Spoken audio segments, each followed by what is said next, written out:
가슴이 답답해서 잠을 잘 수가 없어요. 숨을 쉬는데도 숨이 안 쉬어지는 것 같아요. 병원에 가야 하나요? 아니면 그냥 소화가 안 되는 건가요? 많은 분들이 이렇게 밤마다 찾아오는 가슴 답답함을 단순한 소화불량이나 스트레스로 치부해버립니다. 하지만 만약 그 답답함이 당신의 심장이 보내는 마지막 경고 신호라면 어떻게 하시겠습니까? 지금 이 순간에도 수많은 분들이 이 신호를 놓치고 계시는데 오늘 이 한 편의 영상이 여러분의 생명을 구할 수도 있습니다. 시작하기 전에 구독과 좋아요 부탁드리겠습니다. 안녕하십니까?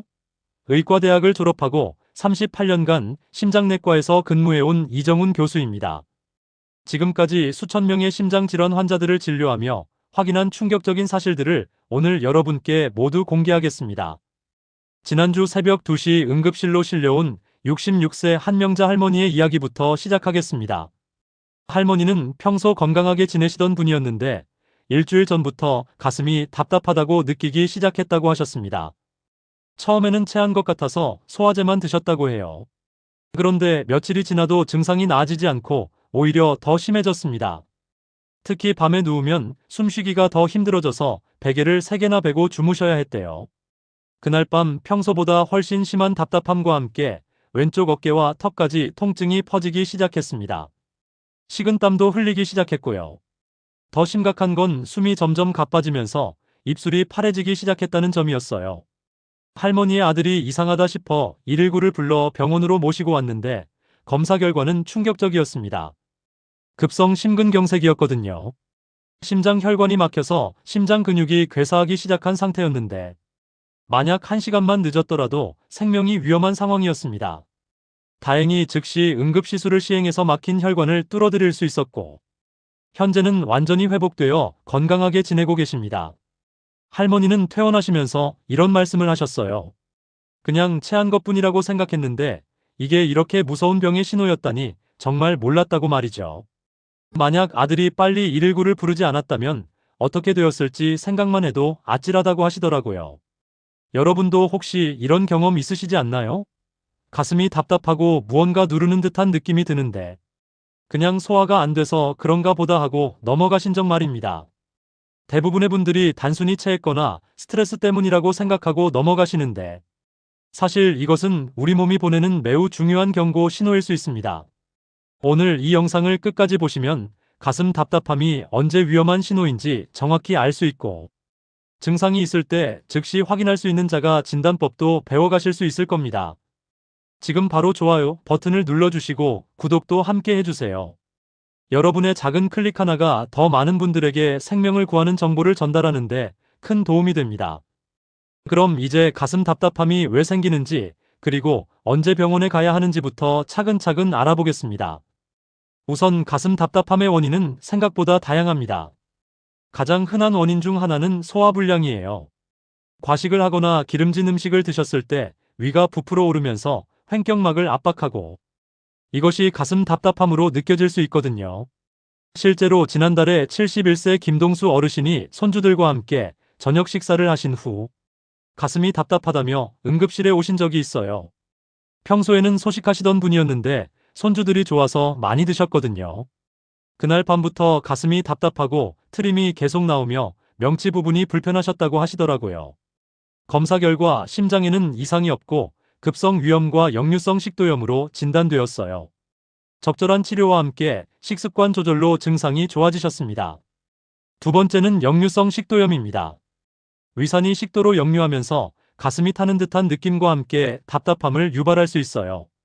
특히 식사 후 바로 눕거나 밤에 증상이 심해지는 경향이 있습니다.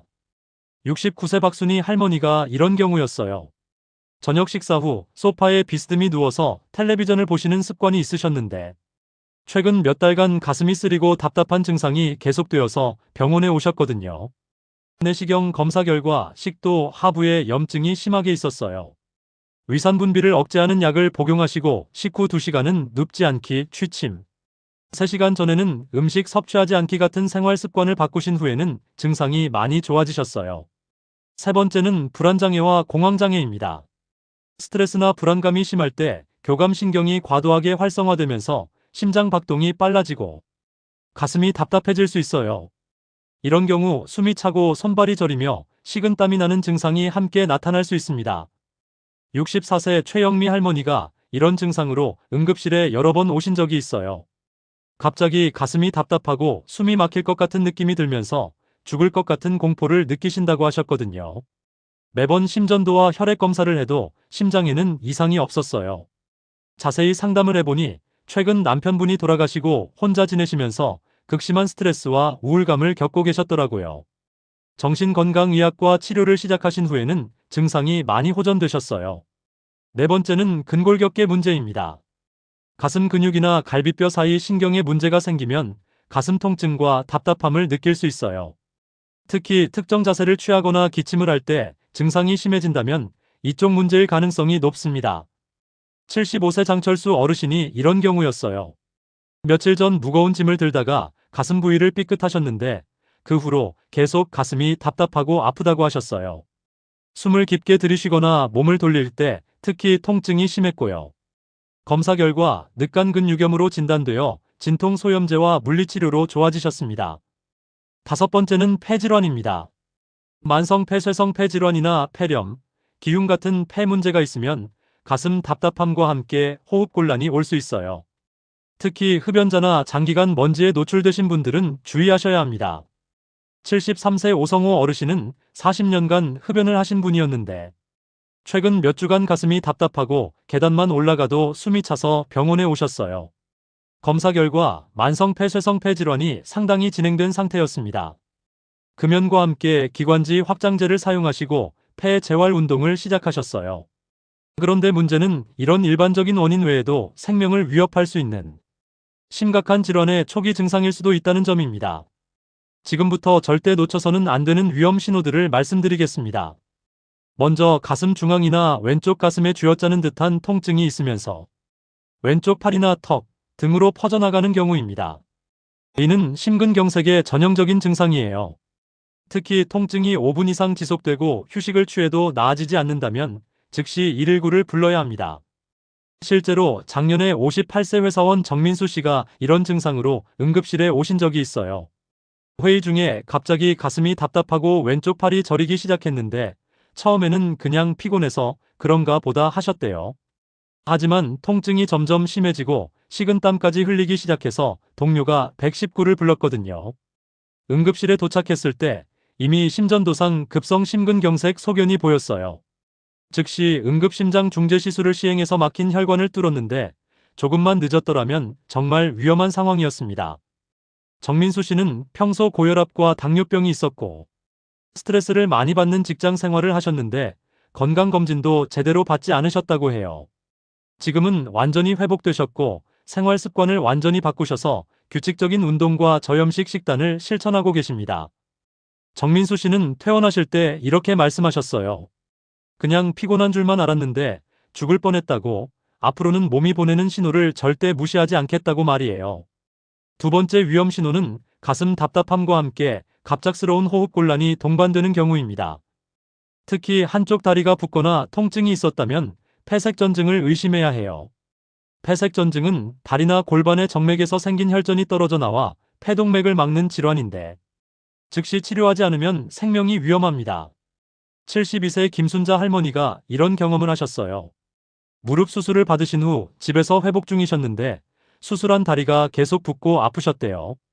일주일쯤 지났을 때 갑자기 숨이 차고 가슴이 답답해지면서 기침할 때 피가 섞여 나왔어요.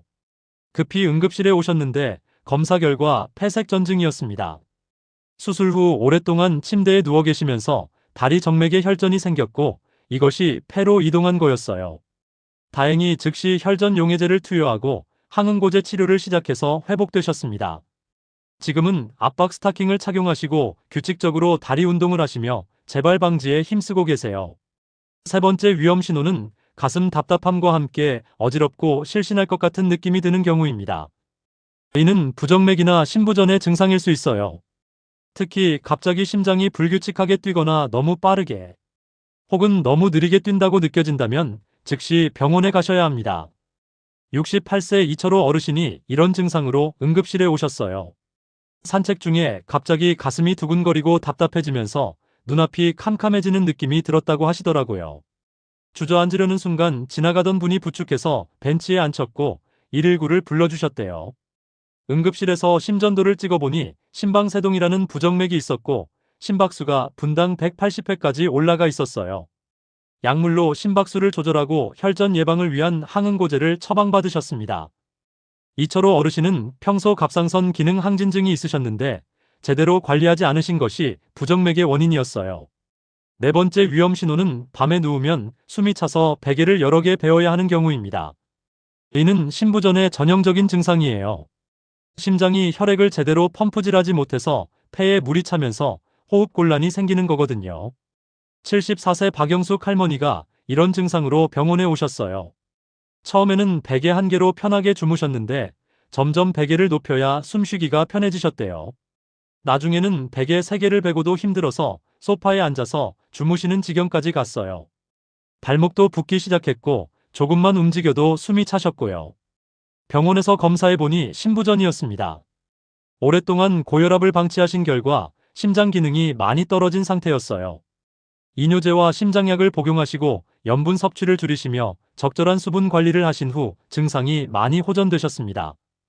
5번째 위험 신호는 가슴 답답함과 함께 등이나 배가 찢어지듯이 아픈 경우입니다.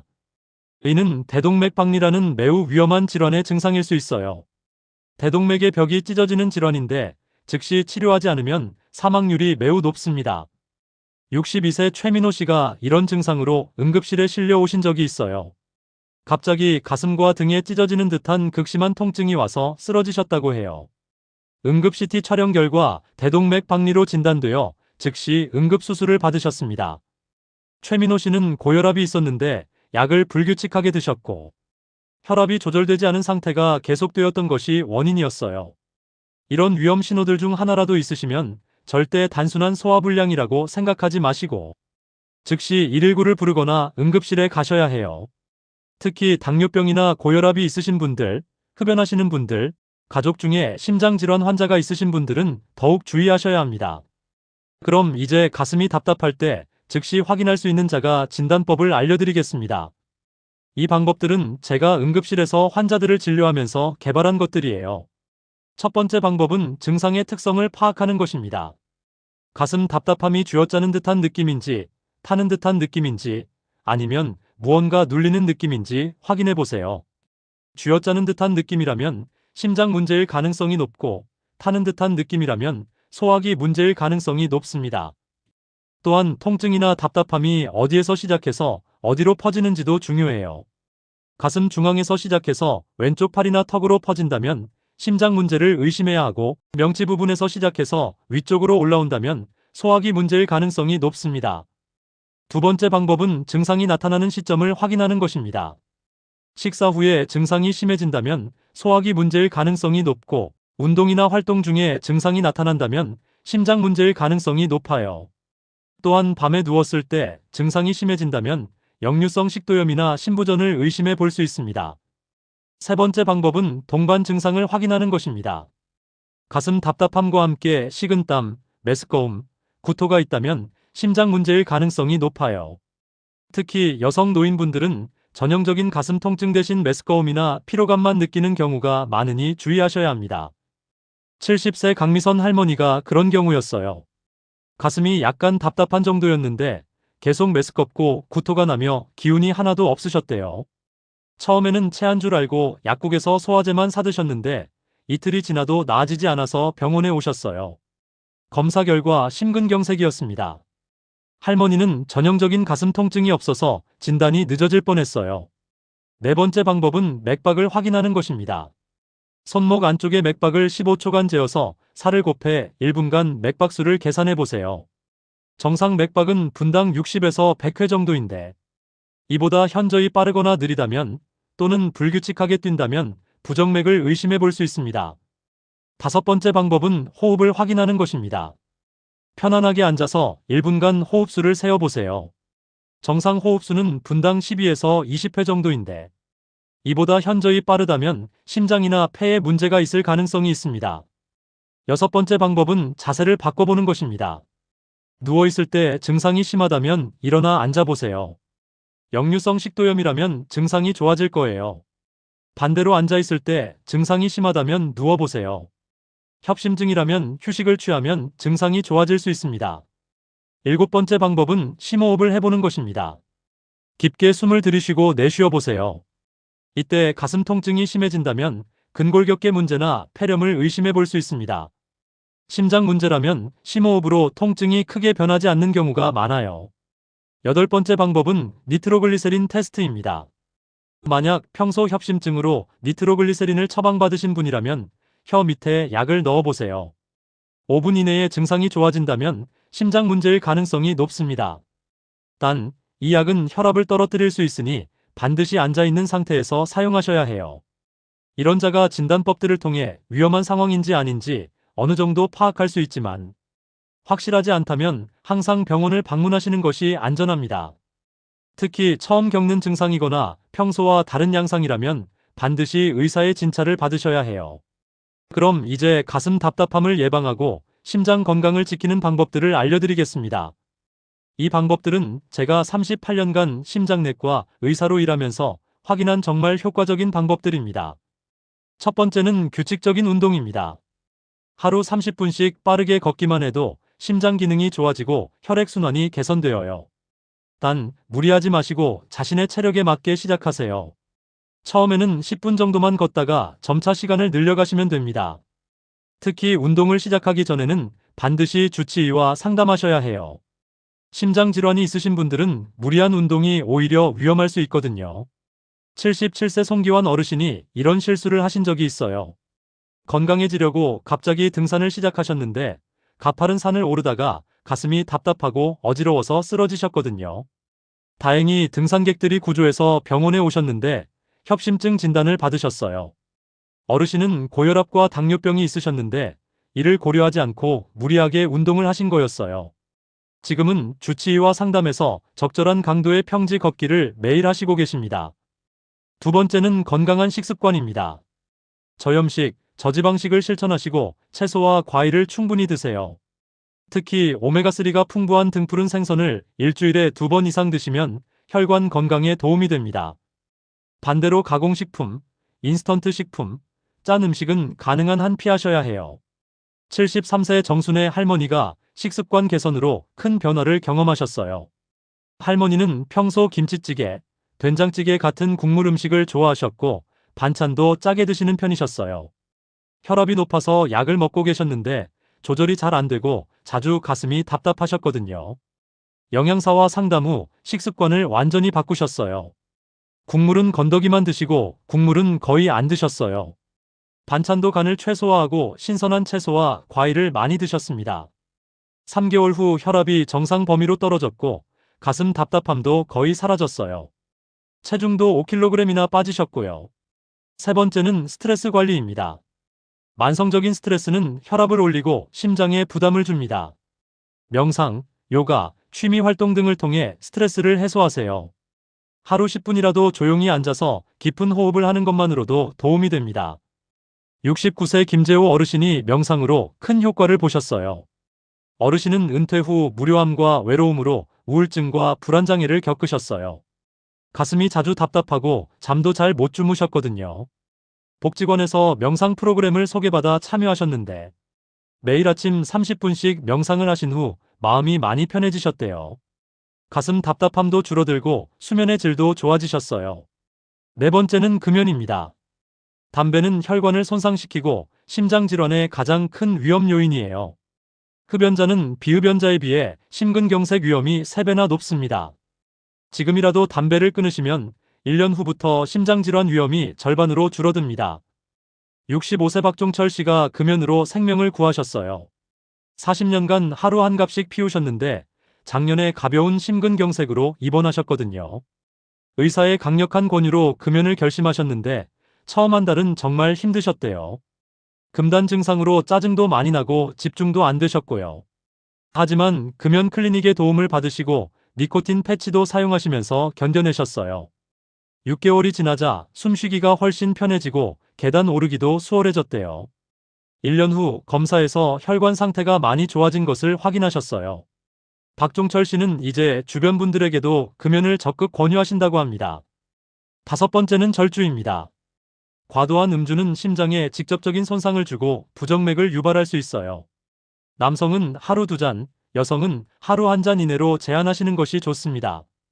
가능하면 금주하시는 것이 가장 좋고요. 71세 최병수 어르신이 술 때문에 큰 문제를 겪으신 적이 있어요. 평소 소주를 즐기셨는데 거의 매일 반병에서 한 병씩 드셨거든요. 어느 날 술을 마신 후 가슴이 두근거리고 답답해지면서 쓰러지셨어요. 응급실에 오셨을 때 심방세동이라는 부정맥이 있었고 심장 기능도 많이 떨어진 상태였습니다. 알코올성 심근병증으로 진단받으시고 완전히 금주하셨어요. 처음에는 정말 힘드셨지만 가족들의 도움과 알코올 중독 상담을 받으시면서 극복하셨습니다. 1년 후 심장 기능이 많이 회복되었고 지금은 건강하게 지내고 계세요. 6번째는 충분한 수면입니다. 하루 7시간에서 8시간 정도 주무시는 것이 좋아요. 수면이 부족하면 스트레스 호르몬이 증가하고 혈압이 올라가며 심장에 부담을 줍니다. 잠자리에 드실 때는 편안한 환경을 만드시고 자기 전 카페인이나 과식은 피하세요. 68세 윤경희 할머니가 수면 개선으로 건강을 되찾으셨어요. 할머니는 불면증으로 밤마다 2시간에서 3시간밖에 못 주무셨어요. 낮에는 피곤하고 가슴이 자주 답답하셨고요. 수면 클리닉을 방문하셔서 수면 위생 교육을 받으시고 실천하셨어요. 매일 같은 시간에 주무시고 일어나기, 침실을 어둡고 시원하게 유지하기, 자기 전 휴대폰 보지 않기 같은 습관을 들이셨어요. 한 달 만에 수면의 질이 좋아지셨고 가슴 답답함도 많이 줄어들었습니다. 7번째는 정기적인 건강검진입니다. 40세 이상은 매년, 65세 이상은 6개월마다 건강검진을 받으시는 것이 좋아요. 특히 심장질환 가족력이 있거나 당뇨병, 고혈압이 있으신 분들은 더 자주 검진을 받으셔야 합니다. 74세 조영수 어르신이 정기검진으로 큰 병을 예방하셨어요. 어르신은 특별한 증상이 없었는데 정기검진에서 심전도에 이상 소견이 보였어요. 추가 검사로 관상동맥 협착증을 발견했는데 아직 증상이 나타나기 전 단계였거든요. 스텐트 시술을 받으시고 지금은 건강하게 지내고 계십니다. 만약 검진을 받지 않으셨다면 언젠가 심근경색으로 쓰러지셨을지도 몰라요. 8번째는 만성질환 관리입니다. 고혈압, 당뇨병, 고지혈증이 있으시다면 반드시 약을 규칙적으로 복용하시고 수치를 목표 범위 내로 유지하셔야 해요. 이런 질환들은 심장질환의 가장 큰 위험 요인이거든요. 72세 강동욱 어르신이 만성질환 관리의 중요성을 뼈저리게 느끼셨어요. 어르신은 당뇨병과 고혈압이 있었는데 약 먹기를 자주 잊으셨고 식단 관리도 제대로 안 하셨어요. 혈당과 혈압이 높은 상태가 계속되었는데 어느 날 갑자기 가슴이 답답하고 식은땀이 나면서 쓰러지셨습니다. 심근경색으로 응급시술을 받으셨는데 의사가 이렇게 말씀하셨대요. 당뇨병과 고혈압을 제대로 관리하셨다면 이런 일은 없었을 거라고요. 그 후로 어르신은 완전히 달라지셨어요. 매일 같은 시간에 약을 드시고 혈당과 혈압을 체크하시며 식단도 철저히 관리하십니다. 지금은 수치가 모두 정상 범위로 잘 유지되고 계세요. 9번째는 체중 관리입니다. 비만은 심장에 큰 부담을 주고 고혈압, 당뇨병, 고지혈증의 위험을 높입니다. 적정 체중을 유지하시는 것만으로도 심장 건강에 큰 도움이 됩니다. 급격한 다이어트보다는 천천히 건강하게 체중을 줄이시는 것이 좋아요. 70세 이미숙 할머니가 체중 감량으로 놀라운 변화를 경험하셨어요. 할머니는 키가 155cm인데 체중이 75kg이나 나가셨어요. 무릎도 아프고 숨도 차고 가슴도 자주 답답하셨죠. 의사의 권유로 체중 감량을 시작하셨는데 1년 동안 15kg을 줄이셨어요. 식사량을 조절하시고 매일 걷기 운동을 하셨는데 처음에는 10분도 힘드셨대요. 하지만 꾸준히 하시니까 30분, 1시간으로 점점 늘어나고 체중도 빠지기 시작했어요. 체중이 줄어들자 무릎 통증도 사라지고 숨도 편해지고 가슴 답답함도 거의 느끼지 않게 되셨습니다. 10번째는 충분한 수분 섭취입니다. 하루 1.5리터에서 2리터 정도의 물을 마시면 혈액이 묽어져서 순환이 잘 되고 심장 부담이 줄어듭니다. 단, 신부전이나 신장질환이 있으신 분들은 주치의와 상담해서 적절한 수분량을 정하셔야 해요. 67세 서명호 어르신이 수분 섭취로 건강이 좋아지셨어요. 어르신은 평소 물을 거의 안 드시고 커피만 하루에 서너 잔씩 드셨어요. 혈액이 끈적끈적해지면서 혈전이 생기기 쉬운 상태였거든요. 의사의 조언으로 물을 충분히 드시기 시작했는데 처음에는 습관이 안 돼서 힘드셨대요. 타이머를 맞춰놓고 1시간마다 물 한 잔씩 드시는 방법을 쓰셨어요. 한 달 정도 지나니까 자연스럽게 물을 찾게 되시더래요. 혈액 검사 결과도 좋아지고 가슴 답답함도 줄어들었습니다. 11번째는 추운 날씨 조심하기입니다. 갑작스러운 온도 변화는 혈관을 수축시켜서 심장에 부담을 줍니다. 겨울철에 외출하실 때는 따뜻하게 입으시고 특히 아침 일찍 운동하시는 것은 피하세요. 실내와 실외의 온도 차이가 클 때는 더욱 조심하셔야 해요. 76세 황순떡 할머니가 이런 실수를 하신 적이 있어요. 한겨울 새벽에 평소처럼 공원에 운동하러 가셨는데 갑자기 가슴이 조여오고 왼쪽 팔이 저리기 시작했대요. 다행히 함께 운동하시던 분들이 빨리 발견해서 병원에 모시고 왔는데 협심증 발작이었어요. 추운 날씨에 혈관이 급격히 수축하면서 생긴 일이었어요. 지금은 날씨가 추운 날에는 실내에서 가벼운 스트레칭만 하시고 날씨가 풀리면 오전 10시 이후에 운동하러 나가신다고 합니다. 12번째는 약물 복용 주의하기입니다. 일부 진통제나 감기약은 혈압을 올리거나 심장에 부담을 줄 수 있어요. 약을 드실 때는 반드시 주치의나 약사와 상담하시고 여러 약을 함께 드실 때는 더욱 조심하셔야 합니다. 69세 안정희 할머니가 이런 경험을 하셨어요. 무릎이 아파서 진통제를 드셨는데 며칠 후부터 발목이 붓고 가슴이 답답하기 시작했어요. 병원에 오셔서 확인해보니 비스테로이드성 소염 진통제가 체내 나트륨과 수분을 축적시켜서 신부전을 악화시킨 거였어요. 약을 중단하고 다른 진통제로 바꾸신 후 증상이 좋아지셨습니다. 13번째는 변비 예방하기입니다.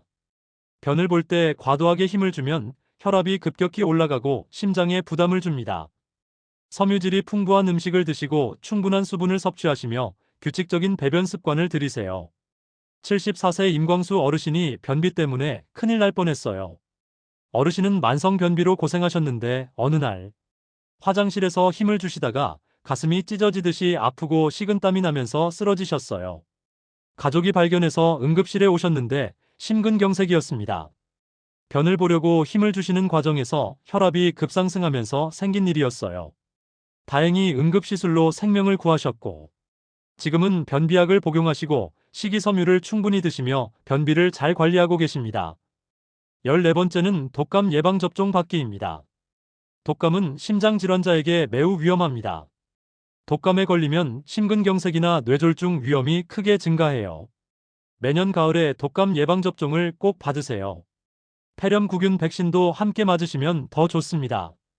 72세 권영자 할머니가 독감으로 큰 고생을 하신 적이 있어요. 예방접종을 안 받으셨는데 독감에 걸리셨거든요.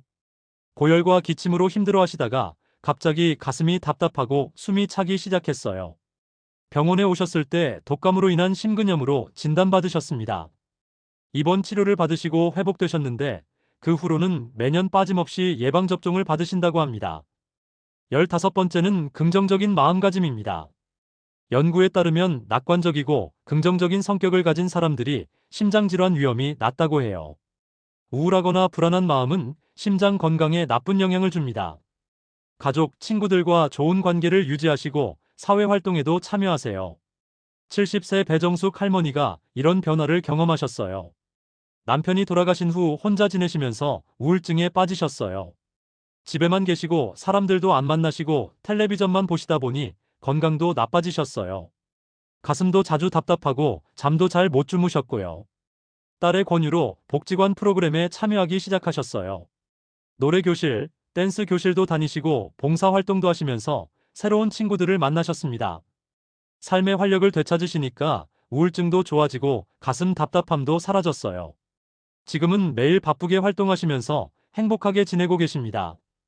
이런 예방법들을 꾸준히 실천하시면 심장질환으로부터 상당 부분 자유로워지실 수 있을 거예요. 그런데 여기서 주의하셔야 할 점이 하나 있습니다. 바로 건강기능식품에 대한 맹신인데요. 많은 분들이 건강을 위해 각종 영양제와 건강기능식품을 드시는데 이것들이 모두 좋은 것은 아닙니다. 특히 심장약을 드시는 분들은 건강기능식품과의 상호작용을 조심하셔야 해요. 일부 제품은 심장약의 효과를 떨어뜨리거나 부작용을 일으킬 수 있습니다. 실제로 작년에 68세 남성분이 이런 문제로 응급실에 오신 적이 있어요. 심장약을 드시면서 혈액순환에 좋다는 은행잎 추출물을 함께 드셨는데 갑자기 코피가 나고 멍이 쉽게 들기 시작했거든요. 검사 결과 혈액 응고 기능에 이상이 생긴 거였어요. 항응고제와 은행잎 추출물이 상호작용을 일으켜서 출혈 위험이 높아진 겁니다. 건강기능식품을 드시기 전에는 반드시 주치의와 상담하세요. 특히 항응고제, 항혈소판제, 혈압약, 당뇨약을 드시는 분들은 더욱 조심하셔야 합니다. 마지막으로 절대 하시면 안 되는 것들도 말씀드리겠습니다. 첫째, 증상을 무시하고 참는 것입니다. 가슴이 답답하고 아픈데 참고 견디다가 손 쓸 수 없는 상황이 되는 경우가 너무 많아요.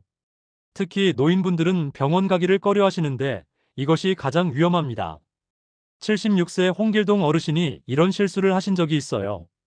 일주일 동안 가슴이 답답하고 어깨가 아팠는데 그냥 파스만 붙이고 계셨대요. 자식들한테 걱정 끼치기 싫어서 말씀도 안 하셨고요. 결국 집에서 쓰러지셔서 응급실에 오셨는데 이미 광범위한 심근경색이 진행된 상태였습니다. 조금만 빨리 오셨더라면 훨씬 좋은 결과를 얻을 수 있었을 텐데 정말 안타까웠어요. 둘째, 약을 임의로 조절하는 것입니다. 증상이 좋아졌다고 약을 끊거나 줄이시는 분들이 계시는데 이것은 매우 위험해요. 심장약은 증상을 없애는 것뿐만 아니라 심장을 보호하는 역할도 하거든요. 약을 끊으면 증상이 재발하거나 더 심각한 합병증이 생길 수 있습니다. 71세 박영구 씨가 이런 실수를 하셨어요. 협심증으로 약을 드시고 있었는데 증상이 없어지니까 약을 끊으셨대요. 몇 달 후 갑자기 심근경색으로 쓰러지셨는데 의사가 왜 약을 끊었냐고 물으니까 그냥 괜찮아진 것 같아서 그랬다고 하시더래요. 약을 계속 드셨다면 심근경색을 예방할 수 있었을 텐데 정말 안타까운 일이었어요. 셋째, 민간요법만 믿는 것입니다. 물론 전통적인 방법들 중에도 도움이 되는 것들이 있지만 심장질환은 반드시 현대의학적 치료가 필요한 질병입니다. 민간요법으로만 치료하려다가 병을 키우는 경우가 많아요. 73세 김순옥 할머니가 이런 경험을 하셨어요. 가슴이 답답해서 병원에 가야 한다고 하니까 주변에서 이것저것 먹으라고 권하더래요. 산삼, 녹용, 각종 한약재를 드셨는데 증상은 나아지지 않고 오히려 악화되었어요. 결국 신부전으로 응급실에 오셨을 때는 이미 심각한 상태였습니다. 빨리 병원에 오셨더라면 훨씬 쉽게 치료할 수 있었을 텐데 말이죠. 넷째, 과도한 운동을 갑자기 시작하는 것입니다. 건강해지려고 무리하게 운동을 시작하시는 분들이 계시는데 이것도 위험해요. 특히 평소 운동을 안 하시던 분이 갑자기 격렬한 운동을 하면 심장에 큰 부담이 됩니다. 67세 장민수 씨가 이런 실수를 하신 적이 있어요. 건강 프로그램을 보시고 격려를 받아서 갑자기 달리기를 시작하셨대요. 첫날부터 5km를 뛰셨는데 가슴이 답답하고 어지러워서 쓰러지셨어요. 다행히 지나가던 분들이 구조해서 병원에 오셨는데 협심증 진단을 받으셨습니다. 운동은 좋지만 반드시 자신의 체력에 맞게 천천히 시작하셔야 해요. 다섯째, 응급 상황에서 119 대신 직접 운전해서 병원에 가는 것입니다. 가슴 통증이 심할 때는 반드시 119를 불러야 해요. 직접 운전하다가 증상이 악화되면 더 위험한 상황이 될 수 있습니다. 구급차에는 응급처치 장비가 있고 이동 중에도 치료를 시작할 수 있어요. 69세 윤성호 어르신이 이런 실수를 하신 적이 있어요. 가슴이 아파서 병원에 가야 했는데 119를 부르기가 민망하다며 직접 운전을 하셨대요. 병원 가는 도중에 통증이 더 심해지고 의식이 흐려지면서 교통사고가 날 뻔했어요. 다행히 신호 대기 중이어서 큰 사고는 없었지만 정말 위험한 상황이었어요. 여러분, 우리 몸은 거짓말하지 않습니다. 작은 신호라도 무시하지 마시고 관심을 가져주세요. 오늘 알려드린 방법들을 지금 당장 실천해 보시고 특히 위험 신호가 있으시면 즉시 병원을 방문하시기 바랍니다. 몇 개월 후 한명자 할머니가 외래로 오셨을 때 이를 말씀드리며 마무리하겠습니다. 할머니는 심근경색 치료를 성공적으로 마치시고 완전히 회복되셨어요. 그리고 평소 생활 습관을 완전히 바꾸셨습니다. 규칙적인 운동과 저염식 식단, 충분한 수면, 스트레스 관리를 실천하고 계시다고 하시더라고요. 무엇보다 가슴에 조금이라도 이상이 있으면 바로 병원에 오신다고 하셨어요. 할머니는 이런 말씀을 하셨습니다. 그때 아들이 119를 부르지 않았다면 정말 큰일 날 뻔했다고, 이제는 몸이 보내는 신호를 절대 무시하지 않는다고 말이에요. 그리고 주변 분들에게도 이 이야기를 꼭 전해드린다고 하시더라고요. 할머니의 아들인 한성민 씨도 이런 이야기를 해주셨어요. 처음에는 어머니가 그냥 체한 거라고 하시니까 소화제만 드리려고 했는데 뭔가 평소와 다르다는 느낌이 들어서 119를 불렀다고 하시더라고요. 만약 그때 그냥 넘어갔다면 정말 후회했을 거라고 하시면서 이제는 가족들의 작은 증상도 놓치지 않고 주의 깊게 살펴본다고 하셨어요. 여러분도 오늘부터 작은 변화부터 시작해보세요. 하루 30분 걷기, 저염식 실천하기, 약 규칙적으로 복용하기, 충분한 수면 취하기. 이런 작은 실천들이 여러분의 심장을 지키고 나아가 여러분의 삶을 바꿀 수 있습니다. 건강은 저절로 얻어지는 것이 아니라 끊임없는 관심과 작은 실천에서 시작됩니다.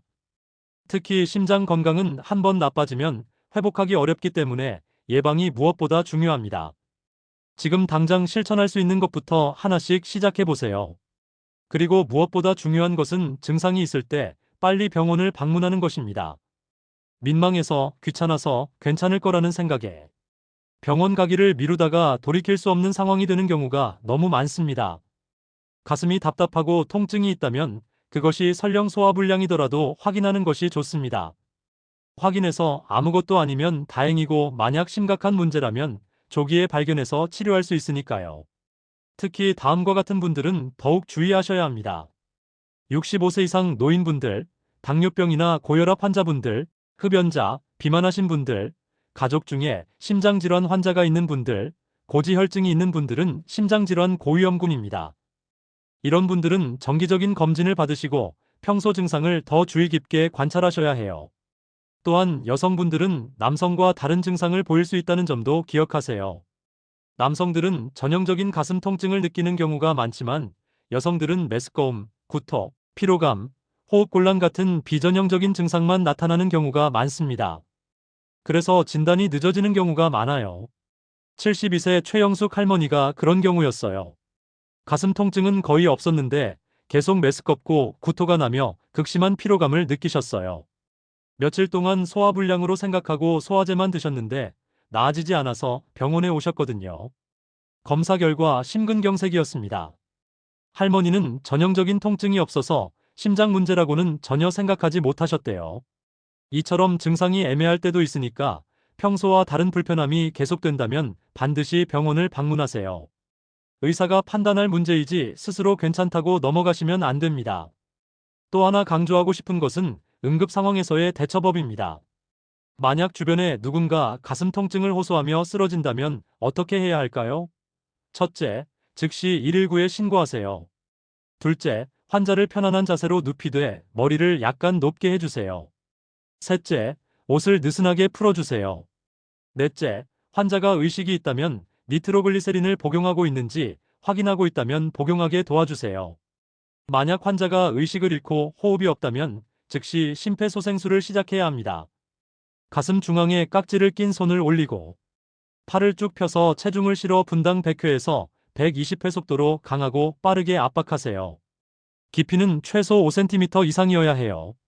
구급차가 올 때까지 계속 가슴 압박을 해야 합니다. 자동제 세동기가 근처에 있다면 즉시 가져와서 사용하세요. 기계가 음성으로 안내해 주니까 지시대로 따라하시면 됩니다. 전기 충격을 가한 후에도 계속 가슴 압박을 해야 합니다. 75세 김철수 어르신이 이런 상황에서 생명을 구하신 적이 있어요. 공원에서 운동하시던 중 옆에 계시던 분이 갑자기 가슴을 움켜쥐고 쓰러지셨대요. 어르신은 얼마 전 심폐소생술 교육을 받으셨던 터라 즉시 119에 신고하시고 심폐소생술을 시작하셨어요. 구급차가 올 때까지 10분 동안 계속 가슴 압박을 하셨는데 땀을 뻘뻘 흘리며 정말 힘드셨다고 해요. 하지만 포기하지 않고 계속하신 덕분에 쓰러진 분이 의식을 되찾으셨어요. 병원에서 응급치료를 받고 완전히 회복되셨는데 의사가 말하길 김철수 어르신의 신속한 대처가 생명을 구했다고 하더래요. 어르신은 이렇게 말씀하셨어요. 심폐소생술 교육을 받을 때는 이런 상황이 올 줄 몰랐는데 정말 다행이라고, 모든 분들이 심폐소생술을 배워야 한다고 말이에요. 여러분도 가까운 소방서나 보건소에서 심폐소생술 교육을 받아보세요. 2시간 정도면 배울 수 있고 무료로 교육해줍니다. 언젠가 여러분의 가족이나 주변 분들의 생명을 구할 수 있는 귀중한 기술입니다. 이제 가슴 답답함과 관련해서 많은 분들이 궁금해하실 만한 점들을 질문과 답변 형식으로 정리해 드리겠습니다. 가슴이 답답한데 병원에 가면 어떤 검사를 하나요? 먼저 심전도 검사를 합니다. 심장의 전기적 활동을 기록하는 검사인데 부정맥이나 심근경색을 발견할 수 있어요. 그 다음 혈액 검사를 해서 심장 효소 수치를 확인합니다. 심근경색이 있으면 이 수치가 올라가거든요. 필요에 따라 흉부 엑스레이, 심장 초음파, 운동부하 검사, 관상동맥 조영술 같은 추가 검사를 할 수도 있습니다. 가슴 답답함이 스트레스 때문일 수도 있나요? 네, 물론입니다. 스트레스나 불안감이 심할 때 가슴이 답답하고 두근거릴 수 있어요. 하지만 스트레스라고 단정 짓기 전에 반드시 심장 검사를 받아서 기질적인 문제가 없는지 확인해야 합니다. 심장에 이상이 없다고 확인된 후에야 심리적 원인을 고려할 수 있습니다. 밤에만 가슴이 답답한데 이것도 위험한가요? 밤에 누우면 가슴이 답답하다면 신부전이나 역류성 식도염을 의심해 볼 수 있습니다. 신부전이 있으면 누웠을 때 폐에 물이 차면서 호흡 곤란이 생기고 역류성 식도염이 있으면 위산이 식도로 역류하면서 가슴이 답답해질 수 있어요. 어느 쪽이든 병원 진료가 필요합니다. 심전도가 정상이면 심장은 괜찮은 건가요? 아닙니다. 심전도는 검사하는 순간의 심장 상태만 보여줍니다. 협심증 같은 경우는 증상이 없을 때 심전도를 찍으면 정상으로 나올 수 있어요. 그래서 필요에 따라 24시간 심전도 검사나 운동부하 검사 같은 추가 검사가 필요할 수 있습니다. 가슴이 아플 때 니트로글리세린을 먹어도 되나요? 니트로글리세린은 협심증 치료제로 의사 처방이 필요한 약입니다. 혈관을 확장시켜서 심장으로 가는 혈류를 증가시키는데 혈압을 떨어뜨리는 부작용이 있어요. 처방받지 않은 분이 임의로 복용하면 위험할 수 있습니다. 만약 처방받으신 분이라면 가슴이 아플 때 혀 밑에 넣고 5분 정도 기다려보세요. 증상이 호전되지 않으면 5분 간격으로 최대 3번까지 복용할 수 있습니다. 3번 복용해도 증상이 계속되면 즉시 119를 불러야 합니다. 운동은 언제 시작하는 것이 좋나요? 급성 심근경색이나 심장 수술을 받으신 분은 의사의 허락을 받은 후에 시작해야 합니다. 보통 2주에서 4주 후부터 가능한데 개인의 상태에 따라 다릅니다. 심장 재활 프로그램에 참여하시면 전문가의 지도하에 안전하게 운동을 시작할 수 있어요. 만성 심장 질환이 있는 분도 주치의와 상담해서 적절한 운동 강도를 정하시는 것이 좋습니다. 사우나나 찜질방에 가도 되나요?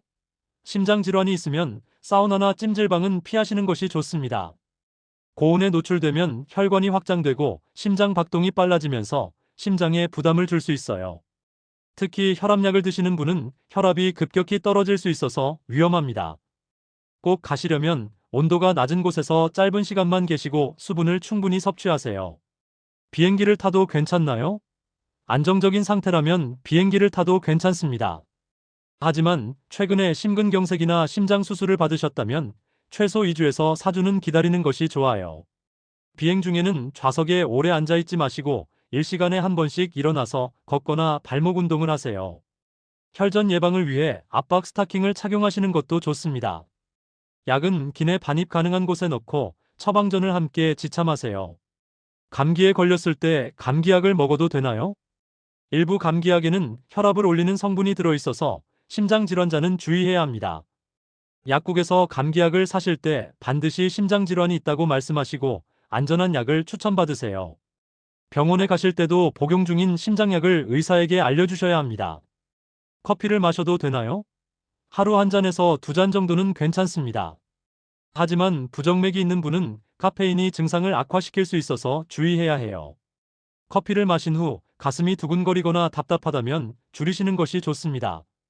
시청자 여러분, 가슴 답답함은 결코 가볍게 넘길 문제가 아닙니다. 대부분은 단순한 소화불량이나 스트레스일 수 있지만 때로는 우리 몸이 보내는 심각한 질병의 경고 신호일 수도 있다는 사실을 반드시 기억해야 합니다. 이번 시간 제가 알려드린 위험 신호, 자가, 진단법, 예방법들을 통해 여러분 모두가 가슴 답답함의 고통에서 벗어나 건강한 심장을 유지하시길 진심으로 바랍니다. 심장은 우리 몸의 엔진입니다. 이 엔진을 잘 관리해야 건강하고 행복한 노후를 보내실 수 있어요. 당신의 건강한 심장, 편안한 호흡을 위해 오늘부터 작은 실천을 시작하십시오. 규칙적인 운동, 건강한 식습관, 충분한 수면, 스트레스 관리, 정기적인 검진. 이 5가지만 실천하셔도 심장 건강을 크게 개선할 수 있습니다. 그리고 무엇보다 중요한 것, 증상이 있을 때 절대 참지 마시고 즉시 병원을 방문하세요. 빨리 발견하고 빨리 치료하면 대부분의 심장 질환은 관리가 가능합니다. 하지만 늦어지면 돌이킬 수 없는 결과를 초래할 수 있습니다. 이 영상이 당신과 당신의 소중한 가족들의 건강을 지키는데 큰 도움이 되셨다면 구독과 좋아요로 저의 생명 살리는 의학 정보 나눔에 따뜻한 격려와 응원을 보내주십시오. 댓글로 여러분의 경험도 나누어 주시면 다른 분들에게 큰 도움이 될 것입니다. 지금까지 심장내과 의사 이정훈이었습니다. 시청해주셔서 대단히 감사합니다. 여러분의 건강을 응원합니다. 감사합니다.